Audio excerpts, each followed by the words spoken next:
Alors dans cette vidéo, je vais te montrer le trade, ou plutôt je vais te détailler, décortiquer ce trade que je m'apprête à prendre aujourd'hui même, c'est-à-dire que je vais trader en fait le TNA. Donc qu'est-ce que le TNA? C'est l'équivalent du Russell, donc les 2000 petites entreprises américaines, donc c'est une sorte de cocktail, mais cette fois-ci je le trade en effet de levier x3. C'est-à-dire que si le Russell il va monter de 1%, le TNA lui il va monter de 3%. Et en sens inverse, si le Russell il perd 1%, le TNA il va perdre 3%. Donc dans cette vidéo, je vais t'expliquer pourquoi je fais ce trade, à quels endroits exactement j'achète, combien je mets d'argent, où je mets le stop loss, quel est le risque maximum pour ce trade, également finalement où est-ce que je vais vendre avec profit. Donc bienvenue sur ma chaîne, je m'appelle Bertrand Kervella et on est ici pour parler de toutes les stratégies et outils gagnants, notamment celle-ci que je vais te décortiquer dans la vidéo. Donc comme je te l'avais dit, en fait je vais trader l'effet de levier x3 du Russell qui s'appelle le TNA, mais d'abord on va revenir sur justement sur le IWM qui représente le Russell. Je vais t'expliquer en fait ma motivation de faire ce trade et en fait quelle stratégie je vais utiliser, qui d'ailleurs au passage, cette stratégie est disponible jusqu'à ce soir 22h avec 67% de réduction et tu peux retrouver le lien en dessous de la vidéo dans la description, tu cliques dessus et après tu regardes la vidéo et si ça t'intéresse, tu peux sauter sur l'occasion, surtout qu'en général, la méthode que je vais te montrer marche à 70% du temps et en moyenne ça rapporte 55% de gains par année et ça prend maximum 5 minutes à faire. Donc voilà, on est sur le IWM qui représente le Russell et comme tu le vois ici, il y avait une sorte de, c'était on va dire le support sur lequel on avait tapé pas mal de fois et finalement on l'avait vraiment bien cassé ici. Donc c'était quel jour? C'était le jeudi 19 octobre. Également, ce que tu vois en bleu ici, c'est la bande boulanger inférieure.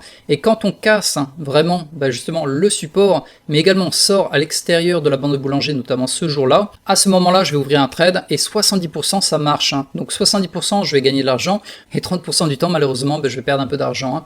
Donc je vais te montrer les mesures exactes.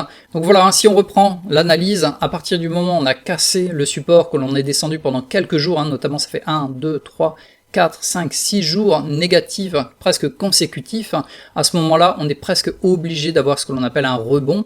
Ça ne veut pas dire qu'on va changer complètement de tendance, mais logiquement, quand on sort à l'extérieur des bandes de boulanger, vraiment à l'extrême ici, on est obligé de rebondir temporairement, au moins vers la moyenne mobile 20 ici que tu vois en vert, pour ensuite éventuellement continuer la chute. Mais là, on est vraiment bien descendu, donc logiquement, on devrait remonter, et ensuite on verra est-ce que ça va recontinuer à chuter, ou au contraire peut-être descendre temporairement et rebondir. Cependant mon but, quand je vois ce genre de figure, en fait moi je fais un croc énorme ici de là à là, et ça me permet de faire environ 15-20% de gains sur ces quelques jours ici.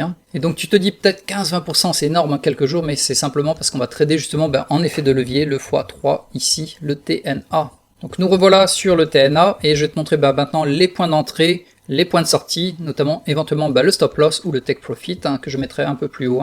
Donc là on reprend à peu près les mêmes proportions, comme tu le vois là il y avait le support que l'on avait cassé, on est sorti bien à l'ouverture de la bande de boulanger. Donc quand on est bien sorti ici, notamment voilà, à partir de là, de l'ouverture, en fait, je vais faire un premier trade aux alentours de ici. Donc ça sera mon premier achat à 21,82 $, et je vais mettre 15% de mon argent. Si jamais ça continue à chuter, éventuellement, je fais un deuxième achat ici à 20,98, et là, je vais rajouter 20% de la totalité de mon argent.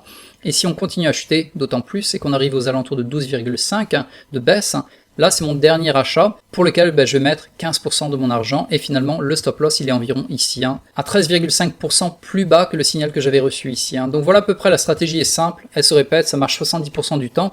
On fait le premier achat, le deuxième achat, troisième achat et le stop loss.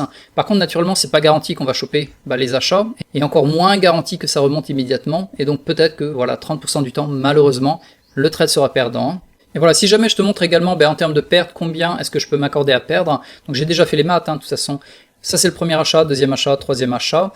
Donc voilà, si jamais on perdait sur ce trade, la totalité de la perte serait de 2,10% de la valeur de mon portefeuille. Et pour la vente avec profit, en général je vais viser aux alentours de 15%. À partir du signal, donc voilà à peu près dans cette zone là.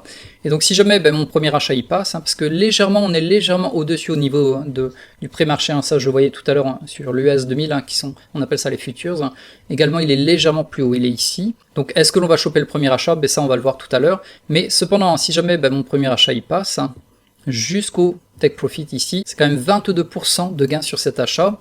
Si on descend jusqu'à l'achat numéro 2, c'est quand même 27%, et finalement Voilà, ça serait 31% de gain si on arrivait en fait à descendre jusque là, choper mon troisième achat et remonter de plus belle. Voilà, donc je t'ai décortiqué le trade, je t'ai montré les points d'entrée, le stop loss, le take profit. Je t'ai également expliqué que voilà, vu qu'on est sorti d'un support pendant pas mal de jours consécutifs en baisse, et que l'on est également sorti largement de la bande de Bollinger inférieure ici, à partir de là, logiquement, mathématiquement, statistiquement, on est supposé remonter pendant quelques jours, et ces quelques jours peuvent te permettre justement de faire pas mal de gains ici. Donc voilà, ça c'est une stratégie que j'utilise qui marche vraiment très bien, comme je te l'avais dit, environ 70% du temps ça fonctionne, et ça rapporte environ 55% de gains par année. Également, comme je te l'avais dit, en fait je l'ai packagé cette stratégie dans une formation qui est disponible jusqu'à ce soir 22h avec moins 67% de réduction par rapport à son prix. Tu peux retrouver le lien dans la description en dessous de la vidéo. Voilà, donc si cette vidéo t'a plu, n'hésite pas à cliquer sur j'aime. Également, n'hésite pas à me poser des questions par rapport aux commentaires, par rapport à pourquoi est-ce que j'ai fait les achats là, qu'est-ce qui m'a porté à mesurer ce stop loss, etc. Enfin bref, toute question est bienvenue. Donc sur ce, je te souhaite énormément de succès dans le trading et à bientôt sur une autre vidéo.